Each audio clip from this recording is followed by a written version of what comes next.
Waancaa Nations League kan biyyoota liiga kan biyyoota Awurooppaatiin jechuudha. Kaleessa taphoonni xumuraa fi sadarkaa geggeeffamanii turan Jarmaniitti jechuudha. Kaleessa sadarkaadhaa fi Jarmaniin Firaans wajjin walii bahanii Firaans 2-0 irraa aanteetti Kylian Mbappé daqiiqaa 45 irratti kubbaa Aurelien Chouameni kenneef galchuudhaan Firaans dursa qabachiise. Achi boqonnaa deebii daqiiqaa 84 irratti kubbaa Kylian Mbappé mijeessee laatee fi taphataan Bayern Munich Michel Olise galchee Firaans 2-0 injifattee sadarkaa sadaffaan gool abdeetti. Kylian Mbappé goolii isaa 50ffaadha biyya isaatiif kan inni galchee. Oliver Giroud 57 garee biyyaalessa Firaansiif galchee fi Thierry Daniel Henry goolii 51 Firaansiif galchee taanee Kylian Mbappé amma umrii isaa kanaan yeroo dargaggummaa isaa kanatti goolii 50 gaheera. Firaansiif baay'ina goolii galchee.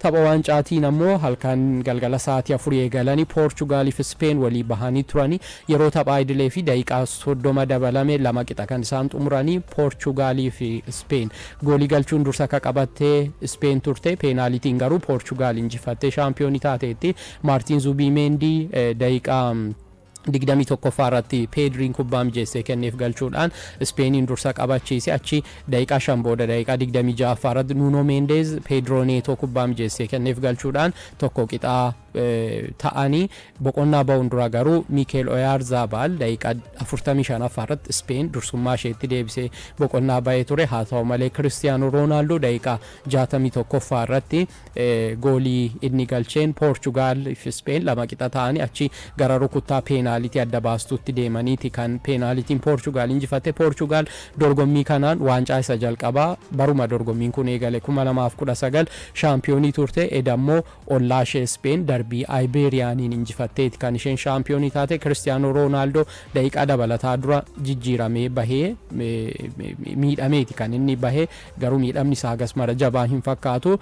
Shaampiyoonii erga ta'aniin boodas dirree keessatti qarqara dirree irratti boo'ichaan ture gammachuusaa kan inni ibsate. Rukuttaa peenaaliitiitiin Portugal rukuttaa peenaalitii dhiitte 5 galchiteetti. Goncalo Ramos, Vitinha, Bruno Fernandes sadanuu dursanii galchanii. Achi Spainiifis Mikel Merino, Alex Baena fi Iscoon galchanii 3-0 turan. Booda rukuttaa peenaalitii Alvaro Morata goolii garee biyyaalessaa Spain Diego Costa jalaa qoluu isaatiin Portugal carraa argatte. Nuno Mendesiif Ruben Neves peenaalitii hafan taphattoota galchan keessaati. Kanaanis 5-3 Portugal Spainiin injifatteetti. Spain 2023 shaampiyoonii turte. 2024 waancaa Nations League kanaan jechuudha.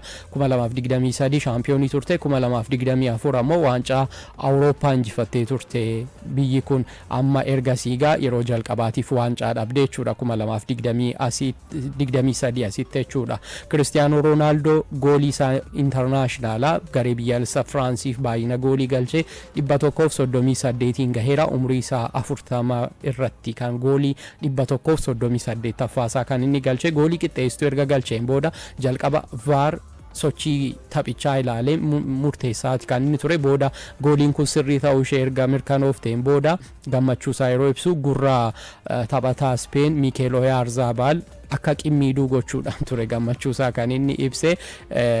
Kun taatee taphicha irratti ture keessaa isa tokkodha. Taphoota Nations League 9 goolii baay'ina goolii inni galchee 8 gaheera jechuudha. Haala kanaan kan xumure Cristiano Ronaldoon kaleessa baay'ee eegamaa kan turee fi taphicha duraa haasa'amaa fi kan ture daa'ima ol adeemaa ganna 17 Lamine Yamal kan Spain ture. Kaleessa garuu Nuno Mendes taphataan ittisa qarqaraa bitaa kan Portugalii fi kilaba Paris Saint-Germain Nuno Mendes garuu sochii isa dhorkee ture jechuun ni danda'ama. Yamal boqonnaa dura guutummaan guutuutti isa to'atanii turanii daqiiqaa dabalataa irratti kan inni jijjiiramee bahee sochii addaa mul'iseen qabu ture. Kaleessa garuu Nuno Mendes gahumsa isa to'achuuf mul'iseen taphataa sararratti isa qarqara bitaa ammaan kana addunyaa kanarratti isa caalu jiraa jedhamee akka gaafatamuu fi kaleessa gahumsa agarsiiseen qofa otoo hin taane bara dorgommii kana guutuu Paris Saint-Germain wajjin akkasuma garee biyyaalessaa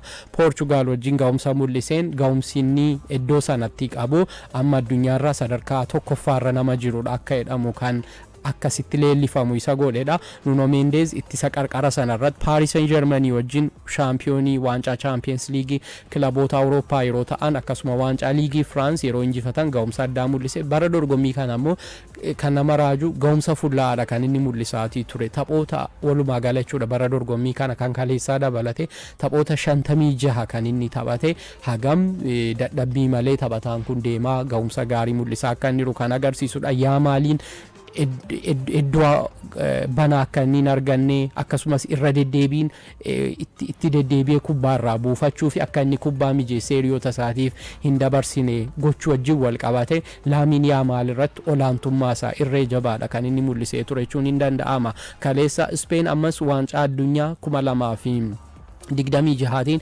biyyoota tilmaama gaarii argatan keessaa ishee tokkodha. Akkuma Portugal jechuudha garee ilaaluuf nama gammachiisudha jechuun hin danda'ama. Keessattuu yeroo gara goolii garee faallaa deemanu baay'ee hawwatoodha. Kubbaa sochii taphaa kallattiidhumaan gara goolii siquudha kan isaanii taphatanu. Garuu ittisna isaanii immoo diraamaa kan hojjetudha kan inni fakkaatu. Akkuma goolii galchanu ittisuuf ammoo hin dhiphatanu. Engadda tapha walakkaa xumuraatiin France wajjin yaadanna goolii 5-1 otoo dursanu 5-4 tapha itti injifatanii bahanii waancaa kan kaleessaaf qaqqaban kanaanii jechuudha. Tarii Rodriin taphataa Manchester City inni yoo deebi'ee madaala sararratti isaa sana eegsisuu fi danda'a kan jedhu akkuma jirutti ta'e yeroo sana qalbii akka horatan sararratti isaarrattis yoo ta'een alatti waancaa addunyaa irrattis rakkachuu akka danda'an kan agarsiisudha. Taphoota 6 darbaniin biyyattiin goolii 15 irratti galeera gareen biyyaalessaa Spain taphoota 6 darbaniin jechuudha. Sararritti isaa isaanii bifa kanaan madaala hin eegamne kun sararri fuulduraa isaanii hojii gaarii hojjetu akka jalaa hin balleessine gaaffii kan uumuudha kan itti yaadamuu qabudha. Portugalis akkasuma waancaa addunyaa 2026 bara dhufu Ameerikaan qopheessituuf biyyoota tilmaama guddaa argatte keessaati garee muuxannoo taphattoota qabanuu fi dargaggoota haalaan cimdeessitee qabdudha. Cristiano Ronaldo faa dabalate. Ronaldoon addatti akka durii sana sarara fuulduraa olaantummaadhaan dursuu baatus carraawwan argateen goolii akka kaleessaa faayinaan ni galchu argineerra.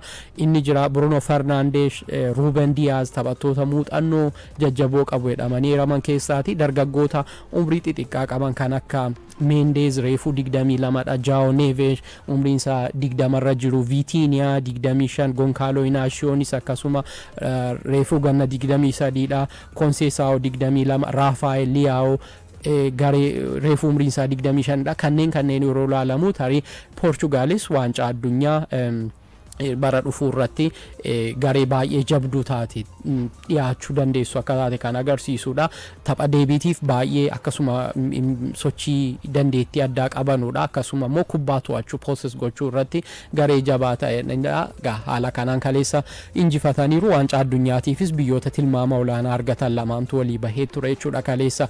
Odeeffannoon gaggabaabootti ennaan darbu abbaan murtee England Uri Harreenii umrii isaanii 65tti gorora liqimsaniiru. Abbaan murtee bifaan gurraacha Premier League England keessa taphachiisan jalqabaati kan isaan turani. Taphoota jiruu isaanii bara dorgommii 1997 haga 2008 gidduu taphoota 300 ol taphachiisaniiru. Abbaan murtee kuni taphoota Premier League ammoo 175 kan taphachiisanii bifaan gurraacha ta'anii Premier League England keessa abbaa murtee ta'uun nama tajaajilanidha. Abbaan murtee kun dhibee mudhii gadi laamsha'uu isaa mudateen rakkachaa akka turan dhiyeenya keessa himamaati kan inni ture.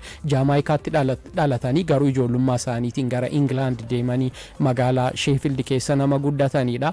Abbaan murtee cimaadha. Kana cinaatti ammoo barnoota seeraa fi bulchiinsa daldalaa business administrationiidhaan digirii lammaffaa qabu. Yuunivarsiitiin Sheffieldis hojii gaarii isaan hojjetaniin bara 2023 digirii dooktireeta kabajaa laateefii ture.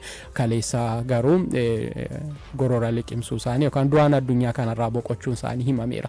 Dorgommii teenisa dirree French Open kaleessa kan dhiiraa xumurameera. Yannick Sinner lammii Itaalii fi Carlos Alcaraz kan Spain gidduutti tapha sa'aatii 5:29 fudhateetu taphatamee ture. Alcaraz injifachuun shaampiyoonii ta'eera. Roland Garros kanaan lammiin Spain ganna 22 kun durfamuurraa ka'eeti 7-3 fi 10-2 walumaa gala qabxii 2-1 tokkoon kan inni injifate namoonni hedduun tapha addaa ta'een isa dirree seenaa keessatti yaadatamu jechuudhaan dubbachaa jiru. Garuu Sinner lammiin Itaalii ganna 23 kun erga mo'ameen booda baay'eedha kan inni qarqara dirreetti bo'aatii ture. Bo'ichi isaa nama gaddisiisa. Garuu maalumaafuu Yannick Sinneriin injifate. Carlos Alcaraz shaampiyoonii ta'eera. Dubartootaan ammoo sanbata Coco Gauff lammiin Ameerikaa kan Beelaruus Ariyaanaa Sabalenkaa 2-1 injifattee isheenis durfamurraa kaatee 2-1 mo'attee Ronald Garros kan French Open shaampiyoonii taateetti. Borussia Dortmund obboleessa Jude Bellingham Jobe Bellingham mallatteessifachuuf walii galuusaa Athletic gabaaseera. Paawundii miiliyoona 32 Sunderlandiif kaffaluuf akka walii galeedha kan himame. Paawundiin gatiin kun ammoo kaffaltii 2016 Osman Dembeleef Borussia Dortmund baaseerra kaffaltii olaanaa riikardii kilabichaa taa'edhameeti kan eegamu. Leenjisaan Borussia Dortmund Niko Kovac dabalatee Daayirektarri ispoortii Sebastian Kahelee fi hojii gaggeessaan dhimmoota ispoortii kilabichaa gara England dhaquun Bellinghamiin dubbisuu isaanii Jude Bellingham otoo hin taane quxisuusaa Jobe Bellingham dubbisuun isaanii himameera. Kilaboonni Premier League England akka Crystal Palace fi Brentford faas isa mallatteessifachuuf fedhii qabu turan. Xumura irratti Luciano Spalletti hojii Itaaliyaarraa garee biyyaalessa Itaalii leenjisuurraa akka ka'an himaniiru. Ofii kiyyaa hin gadhiisne jedhaniiru. 2026 waancaa addunyaa irratti garee biyyaalessa Itaalii akkan dursines himaniiru. Kaleessa ture tapha Moldova wajjin har'a taphatan dura miidiyaalee fi ibsa yeroo kennanu tapha har'aatiin booda hojii leenjisummaa garee biyyaalessa Itaalii akka gadhiisan kan isaan himanii. Jimaata darbe 3-0 Norweyin mo'atamanii turan. Gulaalli waancaa addunyaatiin hagayya 2023 ture bakka Roberto Mancini bu'uudhaan kan isaan hojii leenjisummaa kana qabatanii waancaa Awurooppaa 2024 irrattis marsaa mo'atanii darbuu irratti kan mo'amuu isaanii ni yaadanna. Tapha 23 keessaa 11 qofa kan isaan mo'anii Spallettiin amma garee biyyaalessaa Itaaliyaa kan leenjisne himaniiru.